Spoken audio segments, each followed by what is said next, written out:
Andrea Tessman. Yes, Kirk Buchner. I said, what?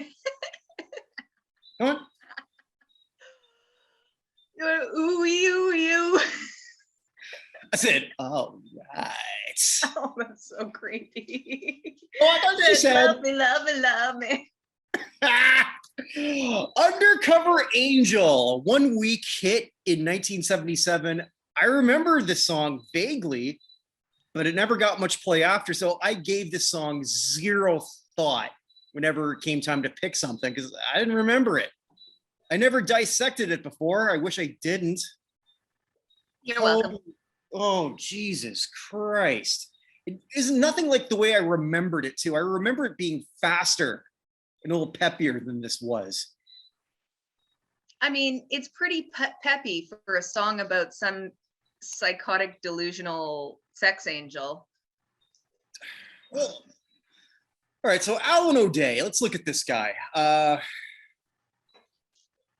I knew he was a one-hit wonder, and that he still is. Although I didn't realize that he penned the number one for a song we didn't even talk about last week with Helen Reddy and Angie Baby. I learned what that was about. Another psychotic, delusional sex song. Well, when you have a niche, you run with it, right?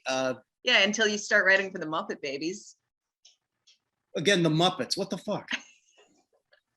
Hey, he won an Emmy for his work on the Muppet Babies. Yes, he did.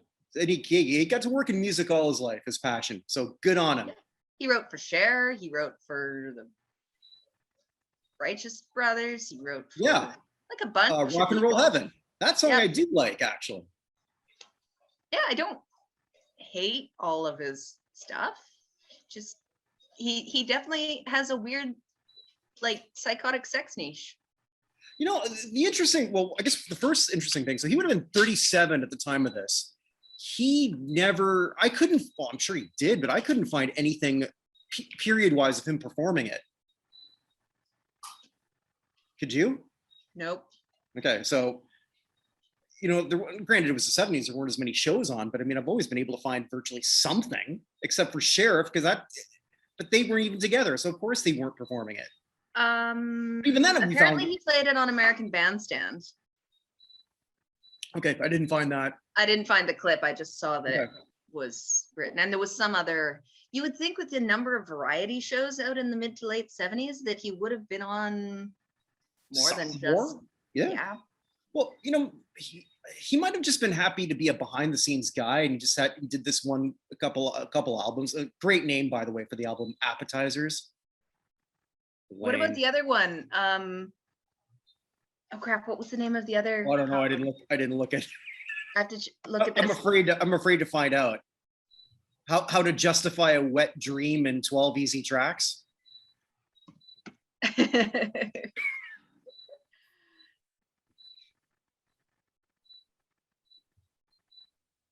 No. Oh, I thought there was something. Maybe not. Maybe I'm just confused. Oh, Caress Me Pretty Music. That's what it was. God.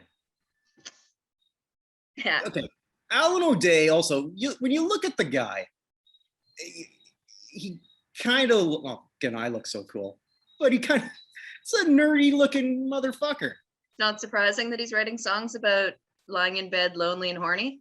Yes. he looks like the type. Also, too, you see pictures of him older than sometimes he's rocking the toupee. That's right. Because he was already bald at this point, or near that way. I mean, at this point, I don't know why you sort of have album covers bald and then you go and do other promotional things with a toupee on. Yeah. I don't really understand that, but hey, whatever. So I guess this one, we have to really start looking at the lyrics of this. So here we start. Crying on my, well, actually musically, it sort of starts off with, I wrote down Boz Scaggs Light. It's trying to be a little funky. I got like intro to a 70s game show. That too. But just funky enough that if you played it in a disco, it wouldn't be that bad. It's just like sort of there, and then you just sort of like sing Undercover Angel, which was at the height of Charlie's Angels. That word probably had more cachet than at any other time, I honestly think. If you want to sort of like do an allusion to Jacqueline Smith, Farrah Fawcett, and the other one, this would be the good time to do it. Yeah. So yeah, starting off here, crying on my pillow, lonely in my bed. Then I heard a voice beside me, and she softly said. So we already know that he's alone, and well, is he crying because he's alone? Any? Yes. Wonder is your nightlight, magic is your dream. And as I held her, she said, see what I mean. What the fuck does that mean? Well, I don't know. Apparently they don't speak the same language. But you know, a naked woman magically appears in his bed and he figures that they're gonna bone. Well, that only worked once for Dennis Rodman. You ever hear that story? Oh, do I Carmen want Electra. Carmen Electra. Carmen Electra. Yeah, found comes home, sees that he's cheating because there's a woman in the bed. Rodman says, I don't know how she got here. She must have fell from the ceiling. Wasn't me. Wasn't me. I think that is the greatest all-time excuse. And why do I think Carmen might have bought it? She's Carmen Electra. She's Carmen Whatever Electra. happened to Carmen Electra? I guess we're women who are just known for being hot but stupid go-to when they hit 35. I don't know. All right, another one. Whatever happened to Tila Tequila? It's another one. Actually, I did look up. She went all nuts and she became a Jesus freak. She sings. I think that seems to happen to quite a few of them. Yeah, but anyway. So the conversation then of this magical woman who just appears, and we don't even know if it's a real fantasy. We'd have no clue. I mean, honestly, I think this whole thing is like Alan O'Day woke up with a wet dream and he's trying to figure out how it happened. Probably. So, there's a few things. So did he like sleep on his arm and his hand went numb? And it was like the stranger? So is then like righty the angel and lefty's the devil? Well, that's kind of what I was sort of thinking too. It's like this is it's there's definitely some whacking off going here to sort of inspire him, because like is that the angel? Yeah, like you said, it's like, well, so then this is what the hand said. It said, what? Oh no, he said what? And then the hand went, ooh, and then the most creepiest, I said, all right. And he says it's so creepy, like it could be Quagmire going giggity. Could have been. The only difference is Quagmire had a lot of sex. Yeah, not imaginary. I mean, I think Alan O'Day, he's probably one of those guys, like you become a musician so you can get laid a lot. I don't think this did a damn thing for him. I think that works for front men more than songwriters generally. Well, he was a front man of his own. For this one song. Sure. Well. And so she said, lovely, love me. So here we go with the chorus. Undercover angel, midnight fantasy. I've never had a dream that made sweet love to me. Because you worked yourself off.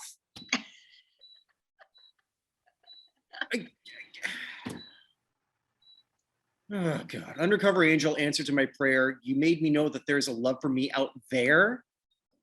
That's what I don't understand. Well, I mean, I don't understand any of this weird and creepy song, but how does having a wet dream make you realize that your partner might be out there? So I just had a fictional love affair. So I guess this could happen. I don't get it. I don't understand any of this.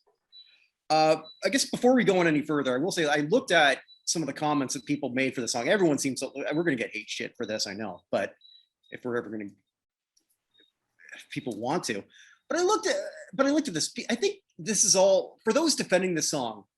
Defend it in a way where you don't feel nostalgic about a better time in life around you. Defend this song in a vacuum. If you can, please do. I don't think you can. Every comment that I saw that was defending it was more about, oh, it's the 70s and I remember driving my hot rod up and down the Right. strip. Exactly. And Or my then soon to be wife's favorite song, so I went out of my way to get it for her. Sure. But there's nothing defending the lyrics, nothing just sort of even talking about the great musicmanship. The song is constructed reasonably well with that horrible bridge into the chorus is necessary because it breaks up the monotony of the song. Otherwise, it would just be kind of the same. The chorus and the verses sound the same. It's so adding in that, I said, what? But it worked. Add some interest to it, and then having the double bridge before the final chorus. Like it's pretty rote pop music form, which is all right. It doesn't try to do like it. The song is like musically oatmeal. It's entirely bland, and there's throwing in some edgy synth and a little bit of almost so if it's soul oatmeal, backup vocals doesn't make it white. It's full of nice. Thank you. Nice. Yeah. Thank you. I was thinking we need more puns on this show, so. Oh, well, we'll have to get Brad back.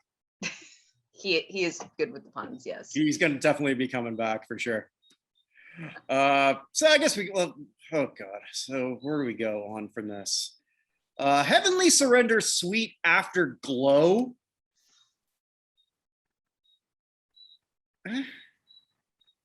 The afterglow of again rubbing one out. Sure. I'm giving up my heart to you now, angel, don't go. She said, go find the right one, love her, and then when you look into her eyes, you'll see me again. What? Okay, so after we've sort of done this fictitious woman or the hand saying, hey, you know what, maybe you're now ready for the real thing. Is that what we're doing here? I don't know. I really don't know. This feels very incel to me.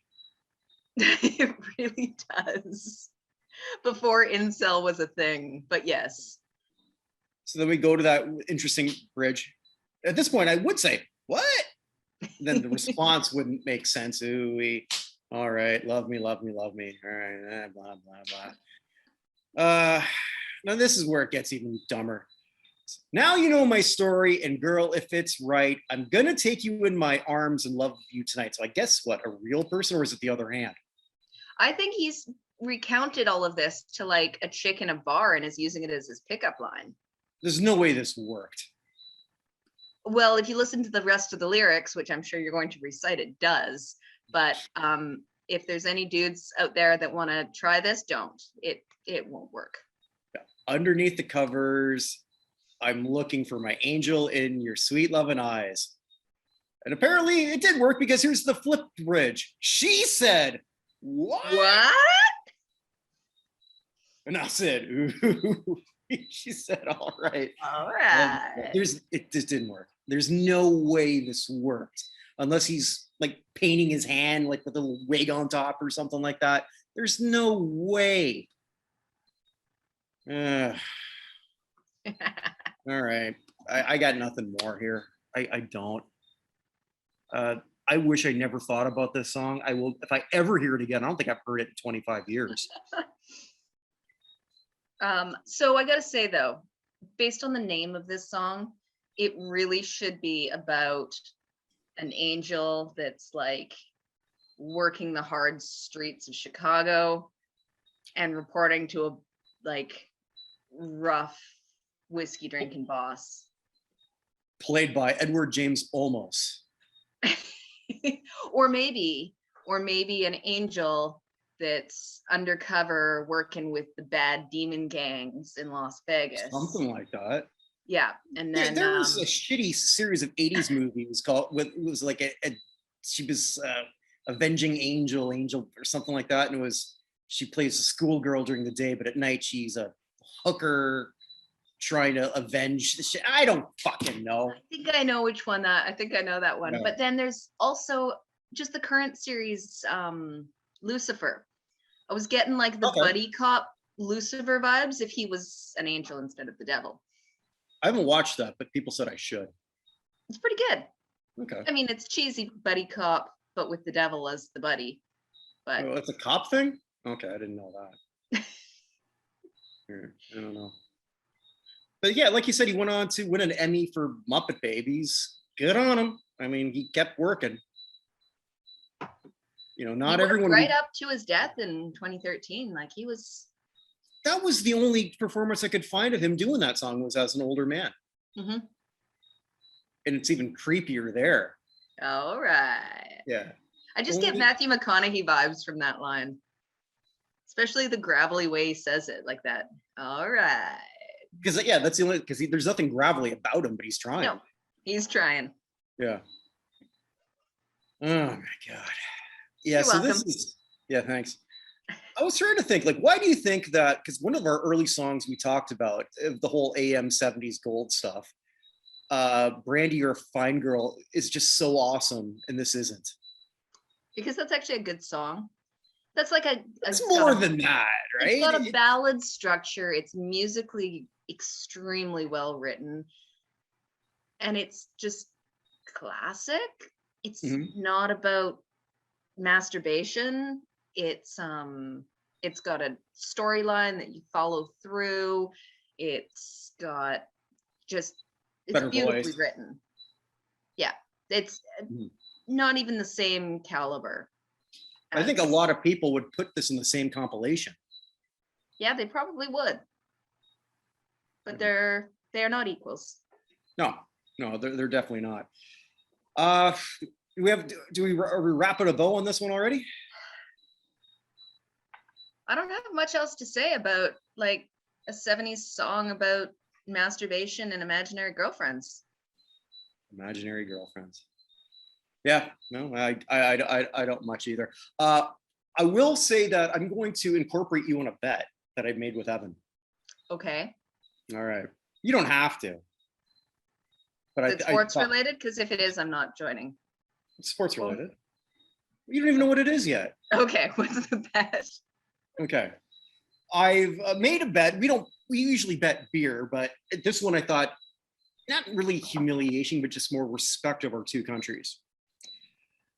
So it's a best of 3 for the Winter Olympics. Team Canada, men's hockey, Team Canada, women's hockey, whichever one does better. If one does better than the other, if it's a tie, like if Team Canada does better in men's and Team Canada does worse in women's, then the deciding factor is which country gets the most gold medals, which could be interesting. The loser sings the national anthem of the winner. Oh man. Is that why you're incorporating me? Because you don't want to sing? No, it's just that you're into hockey and you're a Canadian. And you're not, and we've bridged the two shows. And my Team Canada. I appreciate that. Sure. Yeah. I'll be in on this because we all know that Canada is better than Americans. So then you just sort of like hockey. Yeah, you just sort of like come in, he'll sing to us, and then you can stick around for the whole show, which is always interesting.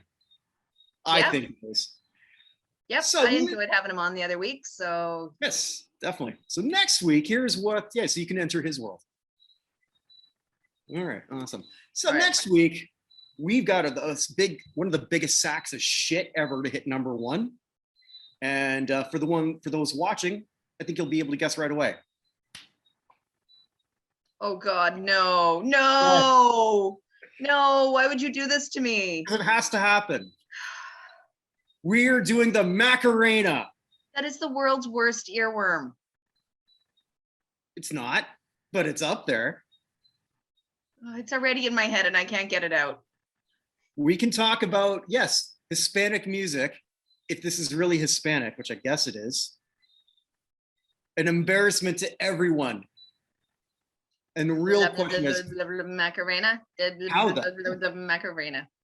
Yeah, and we will ask that question. How the hell did this go number 1? Yeah. We didn't answer that about this week's song. Sure we did. Did It's we? got it's got just enough of a disco thing. Soft rock was big in the 70s. And I think 1977 probably had the most #1 hits because most of them sucked. Nothing lasted more than like it kept a week. churning. Yeah, because if you're looking at, and Andrea and I obviously do, but when we go to pick the stuff, we hit the 70s a lot because a lot more songs went to the top.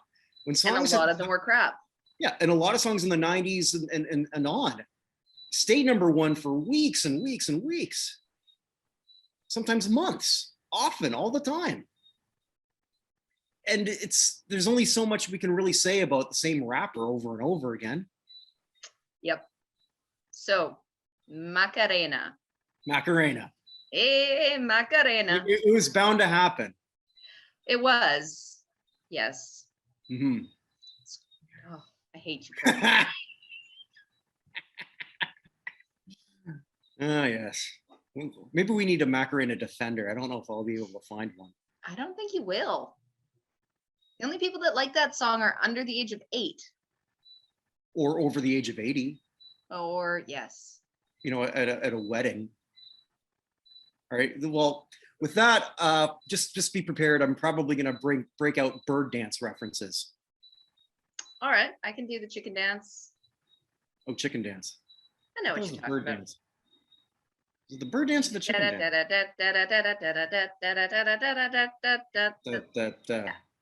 It might be the bird dance. We've always called it the chicken dance. No, it sucks no matter what. Mm-hmm.